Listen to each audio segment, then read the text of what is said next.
part 2 on how I achieve my ponytails. So now we're finna get into the swoop.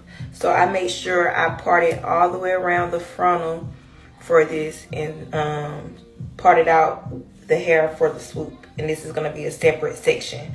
So I'm gonna go ahead and slick this part back into my ponytail. Okay, the back is secured now. So what I do with this front part, I made sure I straightened it first, but you know, this already got product and stuff in it.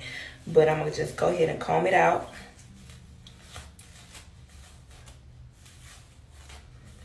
And then I start shaping it to the shape that I want it to be at.